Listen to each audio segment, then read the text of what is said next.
한동훈 대표가 오늘 최고위원 회의에서 추석 민심이 냉담했다고 굉장히 그런 그 객관적인 평가를 전했거든요. 그렇게 했고 실제로 다음 주 화요일에 윤석열 대통령과 만찬 회동을 갖습니다.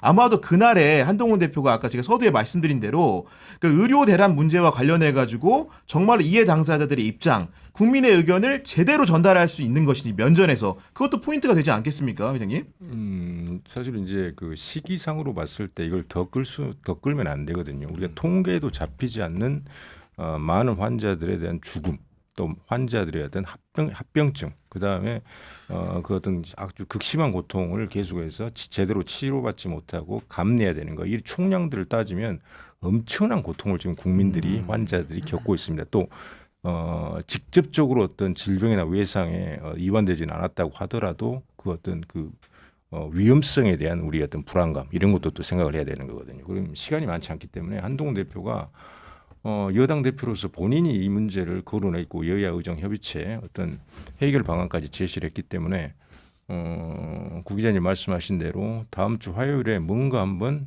쇼부를 봐야 되겠죠. 네. 근데 저는 한동훈 대표의 인식 자체도 문제가 좀 있다고 보는 게 지금 여야 의정 하겠다면서 돌아다니고 있지만 성과가 없잖아요. 그러니까요. 의사 대표를 누가 할 것이냐가 굉장히 중요하거든요. 그렇죠. 지금 이 네. 사안은요. 전공의들이 이탈하면서 그 전공의들이 이탈한 배경이 있지 않겠습니까? 예를 들면 필수 의료에 지금 갈 수가 없는 상황인데 정부는 낙수 의사 비슷하게 많이 뽑아놓으면 알아서 갈 것이다. 그 가정이 틀린 거고 지방의 의료가 부실한 것도 지금 지방 소멸이라는 큰 틀에서 이걸 접근해서 봐야 되는데 의사들 많이 뽑아놓으면 누군가는 갈 거야. 그게 이제 환상 속에 빠져 있다라는 거고 전공의들은 꼭 받아들일 수 없는 거거든요. 네. 그렇다면 전공의들 중심으로 이 문제를 풀려는 노력을 해도 해결될까 말까인데 한동훈 대표가 뭐라고 했냐면은 최근에도 그 의사 단체들 중에 대한의학회라고 있어요. 대한의학회에서는 한동훈 대표의 메시지에 화답을 했거든요. 긍정적으로 하겠다고. 근데 대한의학회 분들이 지금 문제의 중심이 아닌데 그분들이 환영을 하니까 한동훈 대표는 반기는 데라도 먼저 가자. 지금 이런 식으로 또 의사단체 내부를 갈라치고 있거든요. 그러니까 저는 지금 한동훈 대표가 도대체 이 지금 문제의 본질적 원인이 뭐냐, 본질이 뭐냐를 제대로 인식하고 있다라면은 대한의학회의 긍정적인 발언에 대해서 긍정적인 사람들 먼저 가자 이런 말을 할 수가 없는 겁니다. 또 하나는 간호법에 대해서도 찬성하면서 그냥 통과시켜 버렸거든요. 그러면 전공의들이 있을 때, 전공의들이 있고 응급실을 지킬 때도 간호법 통과되면은 의료 시스템 붕괴된다 이래가지고 거절을 했던 법인데 전공의들이 빠져가지고 의료 시스템이 붕괴된 거를 의료 시스템 붕괴시키는 간호법을 또 통과시키는 보충적으로 일을 하라. 이런 예. 모순 덩어리들 속에서 전공의들이 믿고 대화하자 이거 있을 수 없는 일이고 또 하나는 최근에 정광재 대변인이 방송 나와가지고 뭐 박단 비대위원장 맞아요. 전공의 네. 대표죠. 그분과 뭐 물밑에서 읍소하고 있다라는 식으로 마치 한동훈 대표는 읍소하면서 할 일 나가고 있는데 전공의 대표들이 안 돌아온다는 식으로 책임을 뒤집어 씌워버리거든요. 네. 그러니까 이런 식의 인식을 가지고 문제의 본질도 모르면서 그냥 의사들 일부라도 데리고 가자 이런 인식 갖고는 좀 문제 해결하기에는 너무나도 빈곤한 문제 인식이다라는 생각이 듭니다. 그리고 저는 하나 좀 궁금한 게 우리 국민들도 똑같은 궁금증일 것 같은데 그 의료계 단체를 대표성의 문제 네. 이게 사실 좀 궁금하거든요. 아무래도 이제 각자 처한 위치에 따라 입장이랑 조금씩 다를 수 있지 않습니까? 여하간 그런데 여야 의정 협의체가 출범을 한다고 하면은 누군가는 의사 직역을 대표해서 나와야 되는데 회장님이 봤을 때는 어떤 주체가 이 자리에 서는 게 그나마 좀 합당하게 많은 사람들을 대변할 수 있다고 좀 보십니까? 원래 이제 우리나라 이제 그 역사에서 쭉 보건의료 관련 역사에서 보면 대한의사협회는 여기 법정단체입니다. 네. 법정기구, 법정단체이기 때문에 또 모든 의사회원이 의사기만 하면 자동으로 의사회원으로 가입하게 돼 있고 역사가 벌써 한 120년이 좀 넘어요. 그래서 대한의사협회가 법정기구고 전 의사를 대표하는 단체인 건 맞는데 당연히 이제 그냥 일반적인 상황이라면 통상적인 상황이라면 대한의사협회가 여야 의정 협의체의 어떤 그 참여 주체가 돼야 되겠죠. 근데 저는 요 사태가 이제 쭉 처음에 발생하는 것부터 계속 지켜봐 왔는데 요번에는 대한의사협회가 여야 의정 협의체의 협상 주체가 돼서는 안 될 것 같아요. 전공의들이 자신들의 어떤 대표성을 갖는 사람 또는 조직을 뭐 지금 현재 있는 조직을 활용하든 또 새롭게 만들든 자신들의 대표성을 자신들을 대표할 수 있는 사람들을 뽑고 의대생들도 자신들을 대표할 수 있는 사람을 뽑고 교수들은 이미 있으니까 교수 의대생 교수 전공의 의대생들이 여야 의정 협의체에서는 이번에 참여 주체로 가는 게 맞습니다. 네. 의사협회는 단 의사협회 양해는 구해야 되겠죠. 그런 방식으로 하는 게 네. 문제 해결하는데 훨씬 바람직합니다. 그러니까 교수, 학생, 전공의 주체의 참여를 네, 말씀해 네. 주셨는데 문제는 이제 그 분들이 원하는 것은 기본적으로 의대 정원 조정 문제를 올해도 원점에서 다시 한번 검토를 해보자 이런 제안을 하고 네. 있는 건데 오늘도 이 부분에 대해서는 장상윤 대통령 실 사회수석이 정부의 태도 변화 같은 전제도건을 달고 얘기하지 말라고 완전히 선을 긋고 있거든요. 그러다 보니까 대화가 좀 어려운 상황인 거 아닙니까? 기본적으로. 그러니까 네. 평행선이죠. 지금 네. 윤석열 정부는 윤석열 대통령을 중심으로 해서 보건복지부 장관, 그리고 보건복지부 차관, 그리고 교육부 장관 다 이런 분들이 중심이 돼가지고 아까 말씀하신 정상윤 사회수석까지 정부가 한 팀이 돼가지고 지금 의료 시스템을 다 뭉개뜨리고 부셔버린 거 아닙니까? 결국에는 개혁이라는 이름으로 포장은 했지만은 10년 뒤, 15년 뒤에 의사 수를 배출하기 위해서 지금을 다 희생하자라는 얘기니까 어느 국민이 이걸 받아들일 수 있겠습니까? 그러니까 이런 상황 속에서 저는 지금 정부가 가지고 있는 우리의 입장은 단 한 보도 양보하지 못해라는 것은 뭐 협상하지 말자라는 얘기, 그렇죠. 힘으로 해결하겠다라는 이야기밖에 안 되는 거고요. 이게 백지화가 왜 필요하냐면은 사실은 2025년도 의대 정원을 늘려버렸잖아요. 물론 학생들은 지금 기대권을 갖고 있습니다. 그러니까 내가 그렇죠. 입학할 수 있는 의사가 될 수 있는 가능성을 지금 갖고 있는 상황인데 정부가 따져보면은 이 법에 고등교육법이나 이런 데 보면은 2년 전에 그 의사 숫자나 이런 것들 정원에 대해서 통보하게 되어 있고 맞아 미리 통보해야 되고 그 통보된 거에 따라서 각 의학 그 의과대학들은 네. 실사를 통해 가지고 점검을 받아야 돼요. 그리고 거기에 맞는 증원되는 숫자에 맞는 교직원 수라든지 뭐 실습할 수 있는 기자재라든지. 장비라든지 기자재라든지 이런 게 구비가 되고 단계적으로 해야 된다. 이게 핵심이고 또 하나는 아까 제가 말씀드린 대로 이 바이탈과와 지금 지방의료 소멸의 문제는 뭔가 지금 의사 숫자를 늘려가지고 가는 게 아니라 실제로 바이탈과에서 사람의 생명을 살리는 아주 거친 의술을 하시는 분들은 돈도 벌 수가 없고 병원은 적자가 나고 그분들은 법적 책임을 다 물어야 되는 아주 위험한 상황 속에 있기 때문에 이분들이 거부를 하는 거거든요. 그리고 지방에 대해서도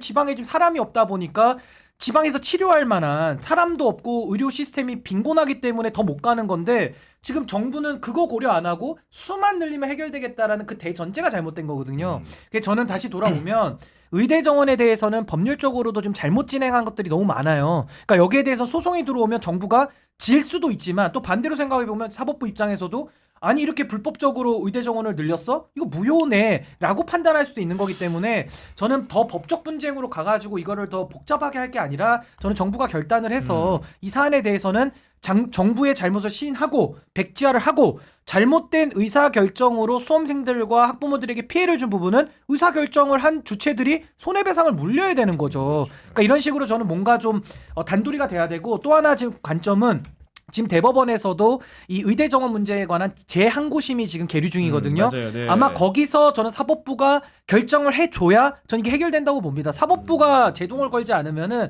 이거 여야 의정 협의체 백날에도 해결이 안 돼요. 그러니까 사법부가 평행선이다. 저는 해결을 할 것 같습니다. 여기서 좀 조정 가능한 해법을 좀 생각해 본다고 한다면 지금 수시 모집에 응시한 사람들이 문제라고 한다면 그 문제는 그것대로 이제 인정을 하고 정시 모집 과정에서 유연성 있게 해법을 고민해 볼 수도 있는 거 아닙니까?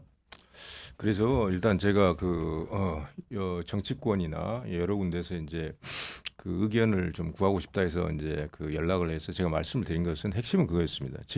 여야 의정 서로 협의체 구성하고 서로 만나고 하는 것은 지금 의미가 있는 게 아니다. 이 여야 의정 협의체를 구성하려면 먼저 2025학년도 정원을 재논의할 수가 있다.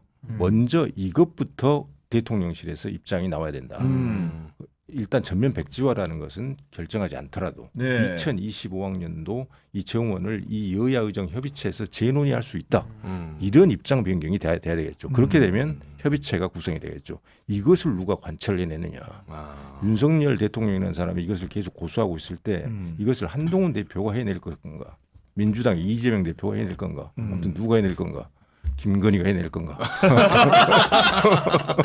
근데 이게 문제인 게 어쨌든 수시 모집은 들어가 버렸고 그러니까. 재논의를 한다고 하더라도 정시를 그 목표로 가고 있는 학생들이 있다는 거 아니에요 지금? 수험생들도 많이 늘었다고는 근데 하죠. 우리 최대진 네. 회장님 말씀대로 열어놓고 이야기하는 건 아주 필수, 그러니까 거의 최소 한해 그 어떻게 보면 입장 변화인 거고 더 중요한 건 전 그거라고 봐요. 당연히 입장도 열어놔야 되지만은 협상의 주체라고 하는 정부 대표자 이주호 장관이나 조규용 보건복지부 장관 내지는 박민수 차관 정도는 책임을 물려야죠. 맞습니다. 근데 책임을 안 물리고 그 사람들이 또 뻣뻣하게 나와가지고 또 이상한 소리 하고 요즘 무슨 막말이 유행인 것 같아요. 상대방을 상처 주고 상처난 데에다 소금 뿌리는 발언을 일삼는 사람들을 그대로 놔두고서 하겠다?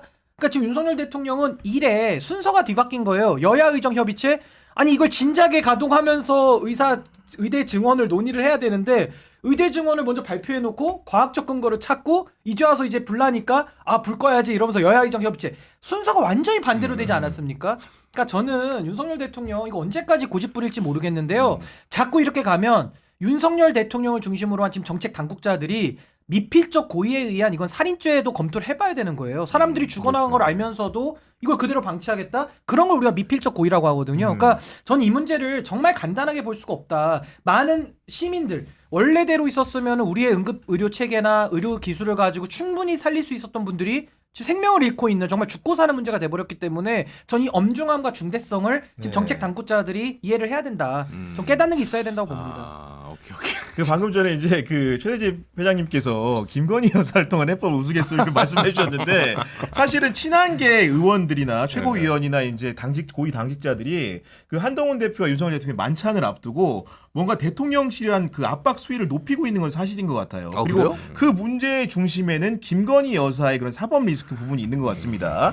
오늘 같은 경우에 신지옥 전략기획 부총장이 방송에 출연해서 마포대교 시찰을 나간 것은 이제까지 못 보던 영부인의 모습이라 많은 사람이 어리둥절해하고 있다 이렇게 말을 했어요. 그러면서 대통령실에서 민의를 잘 수렴해서 영부인이 움직이는데 나름대로 가이드라인을 만들어야 할 것 같다 이렇게 말을 했고요. 김종혁 최고위원 이분은 이제 한동훈 대표가 지명한 최고위원 아닙니까? 김건희 여사가 대통령 지지율 하락의 원인을 제공하고 있다는 평가가 있다는 말에 부인할 수 없는 사실이라고 하면서 우리 당원들도 만나면 여산 좀 다니시지 말라고 얘기하더라라고 말했다. 굉장히 직설적인 얘기들이 여당의 권좌의 핵심부에서 찬찬히 나오고 있는 겁니다 지금. 근데 저는 김건희 씨의 그 마포대교 모습 있잖아요. 그거 어디서 많이 봤습니다 저는. 그거 어디서 봤냐면 봤어요? 북한에서. 그 김정은의 현지지도 모습과 굉장히 유사합니다. 그 옆에 경찰들이 수첩에다가 뭐 바다만 적으면은 딱 북한에서 그 조선중앙TV가 뭐 때때마다 방영하는 현지지도 문제와 저는 굉장히 장면이 유사하다라는 걸 봤고요. 김정은 배 타고 가는 것도 막 이런 비슷한 수해 때 사실이네요. 막 그 환호하는 것만 빼면 거의 유사하고 또 하나는 그 홍준표 시장 같은 경우는 뭐 여사가 답답하시더라도 뭐 좀 국민의 감정 고려해야 된다 이렇게 얘기를 하는데 이거 지금 김건희 씨가 답답하고의 문제가 아니에요. 당연히 김건희 씨도 무슨 뭐 어린이 보육원을 간다든지 뭐 우리가 그늘진 곳에 가가지고 그런 분들 이렇게 좀 여러 가지 사회적인 이슈 하는데 영부인이 역할을 할 수 있죠. 근데 우리 국민들이 지금 문제 제기하는 건 뭐냐? 영부인의 역할을 하지 말라가 아니라 왜 영부인의 권한과 권리만 누리냐는 겁니다. 왜 일반 시민들이 다 하고 있는 책임 그리고 범죄 혐의가 있으면 수사받는 거 여기 예외가 없거든요. 근데 김건희 씨는 여기에서 다 예외, 다 열애를 받고 특히나 이원석 총장 같은 사람은 밖에 나와가지고 법 앞에 뭐 원칙도 무슨 예외도 특혜도 없다, 성역도 없다 이런 얘기를 하지만은 완전히 예외와 특혜와 성역을 지금 만들고 있거든요. 그렇기 때문에 국민들은 분노하는 거고 김건희 씨가 답답하고 바람을 쐴 수 있는 곳은 딱 한 군데 있어요. 어디요? 어디를 갈 수 있느냐? 서울중앙지검 조사실만 갈 수 있는 거예요 지금. 근데 국민들의 정서 고려 안 하고 본인이 하고 싶은 거 지금 다 하겠다? 그러면 왜 본인의 의무는 다 하지 않습니까? 일반 시민들이 다 하고자 있는 최소한의 시민적 의무도 다 안 하고 있기 때문에 여기에 대해서는 국민들이 당연히 이건 누구라도 뭐 보수든 진보든 중도든 간에 좋게 볼 수 있는 국면이 하나도 없다. 저는 그렇게 봅니다. 이거는 뭐 그냥 재미로 하나 말씀드린 건데 네. 제가 이제 어제 저녁 늦게까지도 뭐 찾아보고 보다가 서울의 소리에서 재밌는 거 하나 보셨어요? 아 영상 봤어요. 예. 김건희 여사 심야 계산책? 편의점. 그거 근데 괜찮긴 한 건가? 새벽에 이렇게 아니, 그러니까 못 보시는 수행원이랑 분들 답답하셨나 위해서 보죠. 좀 설명을 좀 답답했나 드리면은 네. 아마도 이제 제보를 받은 것 같죠. 네. 특정 기자님들 제보를 받아가지고 아마도 이제 그 관저 주변이겠죠. 그 동네에서 이제 음. 그 본인의 그 애완견을 데리고 산책을 한다 이런 제보를 받았는데 그 갔던 시각에 또 연락이 왔나 봐요. 네. 그래서 차로 따라가 봤더니 이제 그 수행원들도 있고 경호원도 있고. 예, 이런 모습들이 이제 지나가는 모습을 찍은 겁니다. 그래가지고 특히나 이제 김건희 씨는 거기서 와인 할인하는 그 광고지를 유심히 보고 네, 있는 그러니까 장면이 찍힌 거죠. 설명드리자면은 그 영상에 김건희 여사가 편의점 앞에서 한 곳을 뚫어져라 쳐다보고 있어요. 나중에 거기 가서 거기 뭐가 있나 봤더니 이제 주류 행사, 할인 판매 행사 그 현수막이 있었고요. 아니 그러니까 이런 것들과 맞물려 가지고 여당 안에서도 제2부속실 설치 같은 걸 빨리 해가지고 뭔가 공개 활동 범위에 바운더리를 좀 정하자. 그리고 특별감찰관을 빨리 도입을 해서 대통령실에 그런 여러 가지 부정 비리 의혹이 있으면 단속을 좀 하자. 이런 제안을 하고 있는 거 아닙니까, 회장님? 네.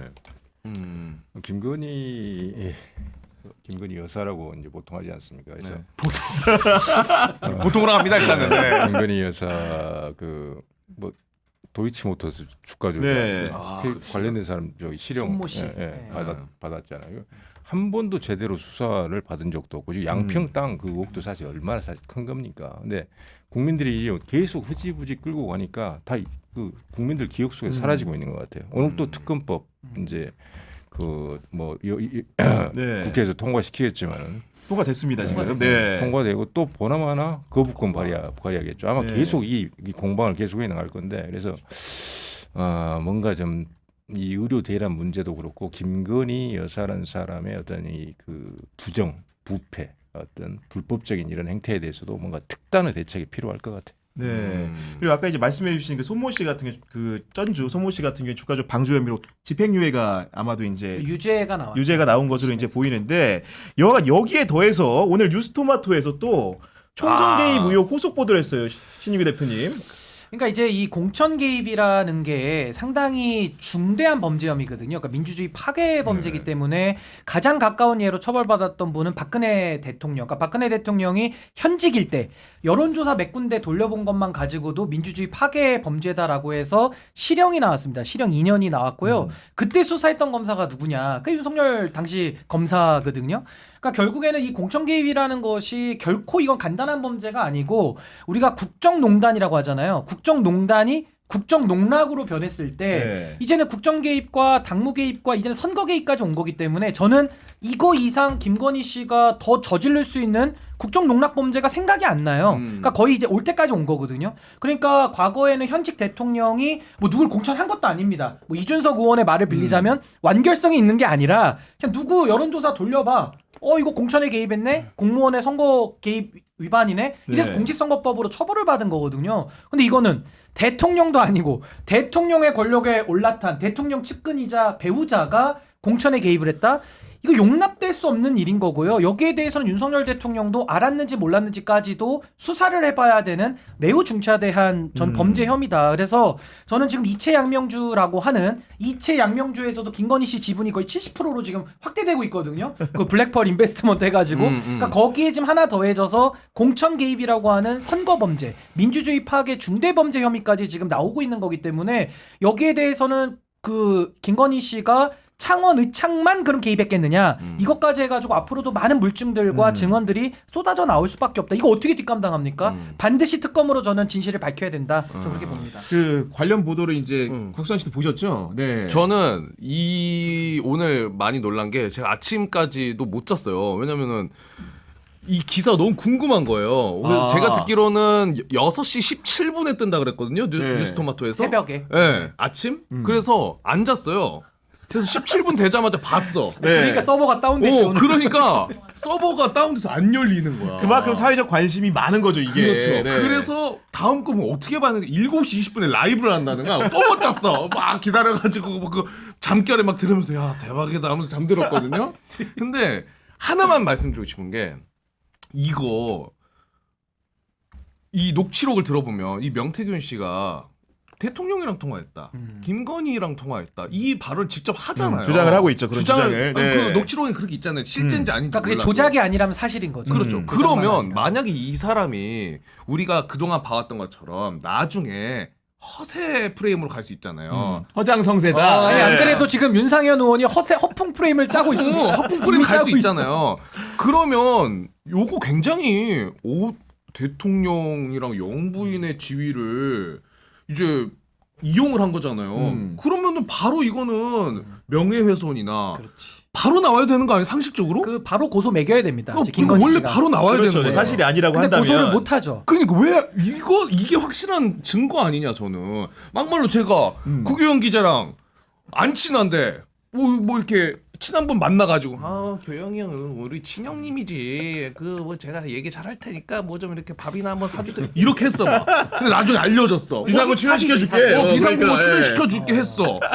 그 어떻게 할 거예요? 바로 고소하지. 아니, 바로 저는 가죠. 그렇지. 예, 경찰서 갑니다, 바로. 그렇죠. 예, 그런 상황인데 뉴스토마토 보도를 이제 찬찬히 하나하나 짚어보면은 일단 저는 사진이 좀 눈에 들어왔어. 이 공개된 사진을 이제 실은 건데 사진. 2022년 5월 10일 윤석열 대통령의 취임식입니다. 그 자리 주요 인사석에 있는데 거기에 아까 말했던 명태균 씨죠.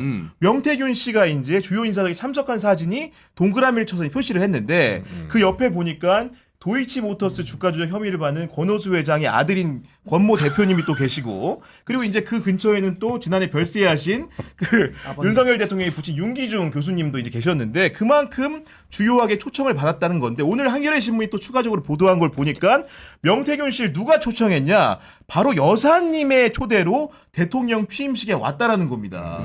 그 사실은 우리 회장님도 사회적인 지위가 있으시지만 대통령 취임식 아무나 초청받는 건 아니지 않습니까? 그렇죠. 네. 주변에 보면은 다 이제 명망가들이라든가 대통령 내외와 인연이 있는 사람들 이렇게 네. 부르는 건데 그것들이 그런 사진을 봤을 때는 뭐 정황 증거로는 굉장히 의심이 가는 측면이 있는 거 아닙니까, 회장님? 자신들하고 상당히 어떤 친분이 깊은 사람들을 이제 부르고 더군다나 그 김건희 씨한테는 그 윤석열 대통령 부친이 말로 시아버지 아닙니까? 그래서 네. 그 정도의 같은 어떤 그 가까운 거리에서 같이 그 자리를 배정하는 것도 이건 굉장히 그 여러 가지를 디테일하게. 따져서 네. 배정을 하지 아무렇게나 자리 배정하지 않는단 말이죠. 그 정도 급이라면은 상당히 어떤 친밀한 어떤 관계다. 그런 걸 추정해 볼 수가 있는 거죠. 그러니까 이제 그런 상황이다 보니까 그 명태균 씨의 말이 허장성세가 아니고 실제로 공천 과정에서 역할을 한 것이 아니냐는 의심을 하는 것이고 오늘 뉴스토마토의 보도를 보면 지난번 보도는 2024년 4월 10일 총선에만 집중이 됐다면 이번엔 시작 시점이 2022년 6월 1일 국회의원 재보궐선거까지 지금 시작하는 거 아닙니까, 신 대표님? 아니 그러니까 녹취록이 나올 때 항상 허풍이다 과장이다 이렇게 피해가고 있는데요. 그럼 이종호 씨 녹취록 나올 때도 허풍이고 장시호 녹취록 나와도 허풍이고 허풍. 이번에 또 명태균 녹취록 나와도 다 허풍입니까? 허풍. 그러니까 국민을 바보로 아는 거죠. 그러니까 전 이번에 명태균 씨의 녹취록에서도 참 놀라 자빠질 수밖에 없는 게 어떻게 공천과 관련된 사항을 미리 압니까 이렇게? 미리 알죠. 그리고 미리 아는데 그거 알려준 사람이 여사라는 거예요. 여사가 직접 전화가 온대요. 그러면서 빨리 기사 내면 그 기사를 빨리 여사한테 보내줘야 된다는 겁니다. 그러면 제가 예를 들게요. 과거에도 삼성에서 정유라라는 그 사람한테 말을 사줬거든요. 그 정유라가 뭐길래 말을 사줍니까? 정유라의 엄마가 최순실이고 최순실이 국정농단 하고 있으니까 대기업에서 줄을 댄 거 아닙니까? 네. 그럼 지금도 명태균 씨가 김건희가 뭔데? 김건희 씨한테 줄을 대고 전화를 하고 기사를 갖다 주고 합니까? 그리고 공천에 대해서 2022년도 6월 달은 1차 개입이고 2024년도 맞아요, 네. 2월은 2차 개입인데 1차 개입에는 김영선을 꽂았고 2차 개입에서는 김영선을 빼내는 것까지는 김건희 여사 개입이 들어가거든요. 이거 어떻게 합니까? 무슨 힘으로? 그러니까 결국에는 명태균 씨가 김건희 씨한테 줄을 댔다라는 것은 힘을 거기서 갖고 있으니까 거기다 줄을 대는 것이고 그러니까 또 명품백도 갖다 주고 하는 거 아니겠습니까? 그래서 저는 이 사안 복잡하게 볼 것이 없이 자꾸 허풍이다 믿을 수 없다 이렇게 얘기하는데 국민들은요. 김건희 씨를 못 믿어요 지금. 어떻게 관련된 사람들만 다 허풍이고 그때 2022년도 5월달 2024년도 2월달 본인이 녹취된다라는 것도 모르면서 자연스럽게 자기 지인들하고 얘기하는데도 거짓말이라고 하면요. 명태균 씨는 매일 밥만 먹고 거짓말하는 사람이에요. 아, 그러지 않고서 어떻게 매일 녹취가 되는 게 거짓말을 하고 삽니까? 정상적이라면은. 그렇죠. 그러니까 녹취록이라는 것은 위조나 변조가 되지 않은 한은 사실로 보는 게 맞고요. 자꾸 이걸 허풍이라는 식으로 넘어가려고 해도 김건희의 공천 개입이라는 선거 범죄의 그림자와 그 빈산이 너무나도 크다. 이걸 가리기는 전 너무 어려울 것 같아요. 그리고 만약에 법률적으로 아까 우리도 가볍게 얘기했지만 만약에 이게 대통령이나 영부인의 의중을 거슬러서 사칭한 거라고 한다면은 VIP를 사칭한 중대범죄 아닙니까? 아유, 중대범죄죠. 그런 부분들에 대해서는 엄청 대통령실이 강경한 대응이 필요한 거 아닙니까? 아니 오히려 반증하기 위해서라도. 윤석열 대통령이 가장 좋아하는 게 고소고발이에요. 그 지금 신앙님 김만배 씨도 명예훼손으로 들어가 있지 않습니까? 그러니까 가장 좋아하는 게 고소고발인데 이종호 씨, 명태균 씨 이런 사람들 고소고발을 안 하거나 못 하고 있다라는 거죠. 이게 너무나도 의아한 문제고 저는요 이 1차 공천 개입, 2차 공천 개입 두 개로 나눴을 때 김영선이라는 사람을 2022년도 6월달 1차 개입 때는 공천까지 줬단 말입니다. 그럼 거기에 대해서도 우리가 따져볼 부분이 있는 거예요. 당시에 명태균 씨가 역할을 했다라는 게 지금 세상 앞에 튀어나왔고 당시에 당대표였던 분은 이준석 의원이거든요. 그때 당시 국민의힘 당대표였는데 이 공천 과정이 어떻게 이루어졌는지를 전 있는 그대로 밝혀야 된다. 만약에 이준석 의원이 알고서 함께했다라면 공천 개입이라는 권력의 사유와의 공범이 되는 것이고 만약에 본인이 무능해서 몰랐다라고 하면 이건 무능한 사람이 되는 거거든요. 네. 근데 지금 이준석 의원이나 이쪽 분들 이야기를 들어보면 당시에 윤상현 의원이 공천관리위원장이었고 그분이 다 했다 이렇게 지금 이야기들을 하고 있는데 그게 말이 됩니까? 당대표가 공천관리위원장도 임명을 하는데 임명을 해놓고 윤상현 의원이 알아서 했다. 그러면 예를 들어 윤석열 대통령이 보건복지부 장관 임명해놓고 의료대란 책임은 조규용 책임이야. 조규용 장관이 다 한 거야. 이런 거랑 똑같거든요. 그래서 저는 당대표로서 당시에 어떤 공천이 있었는지를 있는 그대로 밝혀야 된다. 명태균 씨의 녹취록까지 나온 마당에 김건희의 공천 개입이 이렇게까지 지금 거의 진실로 규정되어가는 과정 속에서 이준석 의원이 이 공천 개입 사건을 축소하거나 은폐하거나 본인이 공천했던 것을 밝히지 않는다면은 전 이거 국민들이 신뢰를 보내기 매우 어렵다. 그러니까 지금 아까 말 신인규 대표의 규정으로 의하면은 이준석 의원 어쨌든 간에 2022년 그 6월 달에 재보궐선거에는 당대표로서 이 문제에 관여가 돼 있었고 그리고 2024년 4월 10일 총선 과정에서는 김영선 전 의원이 국민의힘 공천을 못 받고 그 이후에 개혁신당으로 입당하려고 했다라는 시도가 있었다는 보도 아닙니까?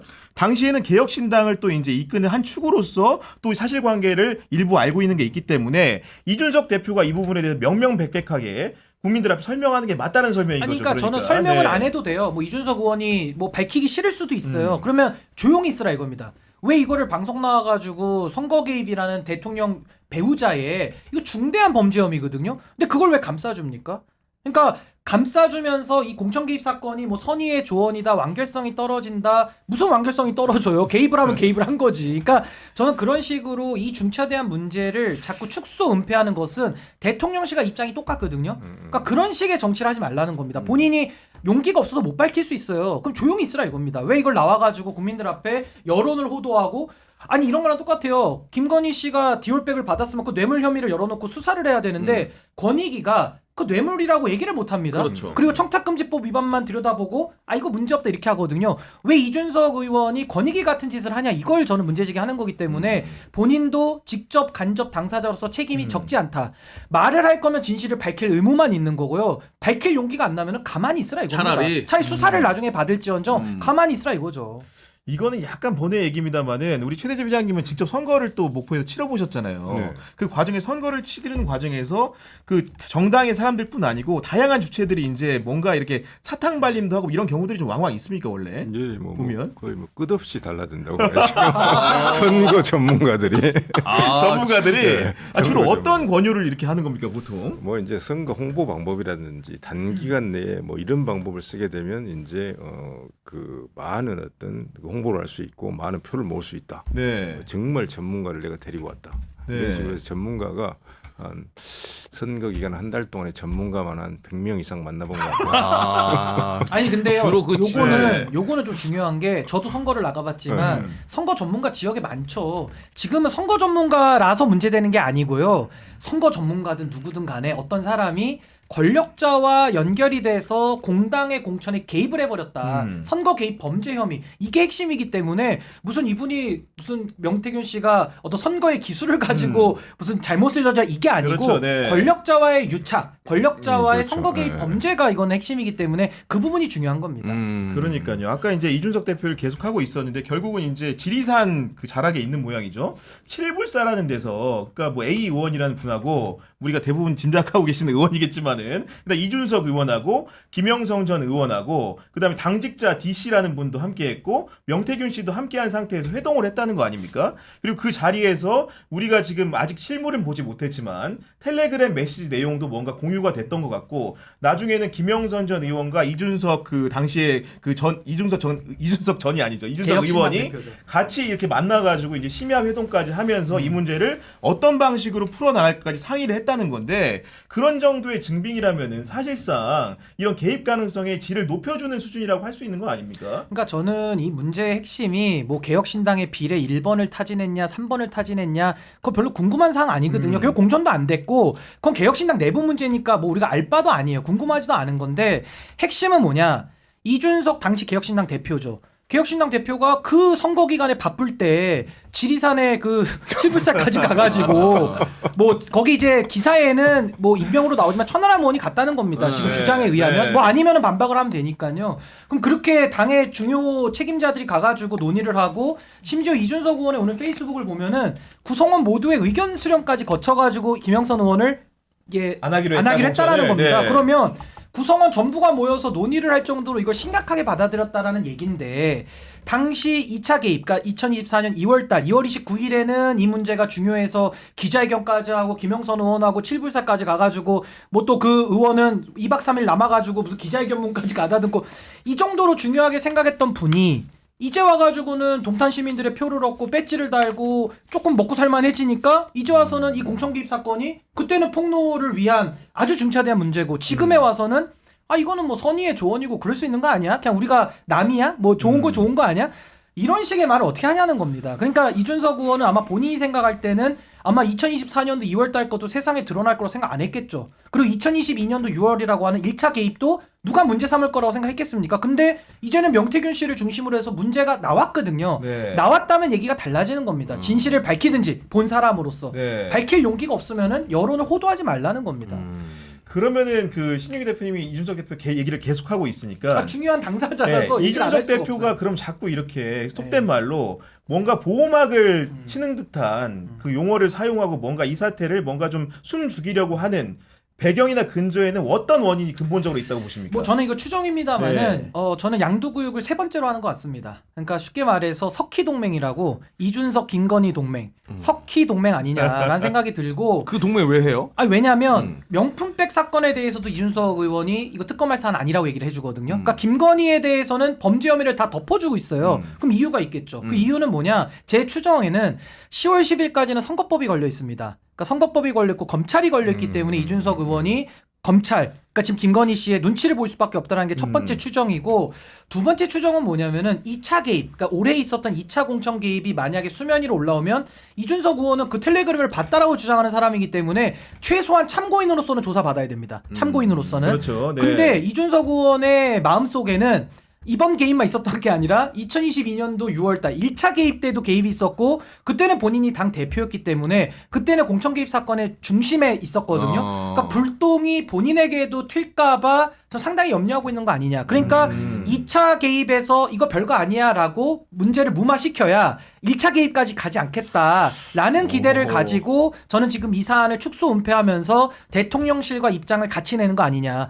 만약에 이준석 의원이 지금 야당이라고 하면요. 지금 야당이라고 개혁신당 주장하고 있거든요. 이 문제를 덮어줄 이유가 뭐가 있습니까? 아니 여당 야당을 떠나서 중도 시민들 누구 길 가다가 아무나 붙잡고 물어보십시오. 그렇지. 이 사안을 덮어줄 이유가 전혀 없거든요. 근데 여기에 대해서 덮어준다라는 것은 저는 이준석 의원은 석희 동맹 한동훈의 빈자리를 이준석이 대체하고자 하는 그 욕망도 전 섞여 있는 거 아니냐라는 그거와 추정을 해봅니다. 내가 살기 위해서도 그러니까 자기 것까지 불똥 튀는 걸 막고 싶은 막고 거죠. 싶어서. 아니 최대집 회장님 워낙 요즘 의료 현장에서 불철주야 근무를 하시기 때문에 사실 이런 문제에 대해서는 좀 이게 거리가 떨어져서 보시는데 오늘 저희들이 얘기하는 걸 좀 들으셨잖아요. 예. 이 사안이 쉽게 넘어갈 수 있는 문제는 아닌 것 같지 않습니까? 그렇습니다. 저는 이제 그 박근혜 대통령 그 탄핵 관련된 사건을 오랫동안 추적하고 관련된 내용들 굉장히 복잡하지 않습니까? 핵심은 거기에서 이제 그 공천 개입 공직선거법 위반이 또 중요한 문제로 다뤄졌기 때문에 아까 신인규 변호사 말씀하신 대로 이 문제도 상당히 공천에 깊숙이 개입한 정황 증거들이 지금 드러나고 있고 그렇기 때문에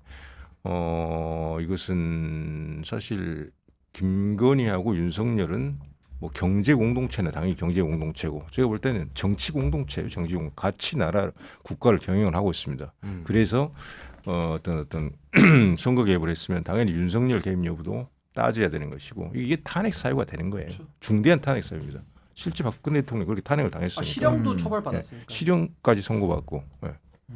아니 그래서 저는요 이 사안에서 지금 관련자들 다 입장 내고 있어요. 그러니까 김건희, 김영선 이 둘만 빼면 나머지들은 다 입장 내고 있는데. 김영선 의원은 개인적으로 이제 언론과의 통화는 하긴 했죠. 네, 근데 공식적 입장은 아직 안 냈는데 네. 뭐 명태균 씨도 뭐 페이스북에 글을 올리고 했으니까요. 맞아요, 네. 그러니까 여기서 지금 중요한 역할을 해줘야 되는 분이 천하람 의원입니다. 그러니까 방송 나와가지고는 뭐 자기는 모른다 이런 식으로 다 둘러댔는데 이제 이쯤 되면은 칠불사에 갔는지 그 회동에 껴 있었는지 또 뉴스토마토의 기사가 맞는지 거기에 대한 답을 좀 해야 될 것 같아요. 안 그러면은 아직까지 이 사안이 그냥 가볍게 끝날 일로 보여지지 않고요. 네. 고양이가 생선 가게를 그냥 지나칠 수는 없거든요. 그러니까 김건희 씨가 2차 개입, 1차 개입만 했겠느냐? 내지는 지역구가 253개가 있는데 그 지역구에 대해서 유독 창원 의창만 개입했겠느냐 여러 의문이 따라붙거든요. 그러니까 거기에 대해서 저는 추가적인 물증이나 증언들이 쏟아져 나올 거기 때문에 미리 알고 있다라고 방송 나와서 얘기하거나 이렇게 군부를 떼신 분들은 좀 빨리 그냥 진실 규명에 협조하는 것이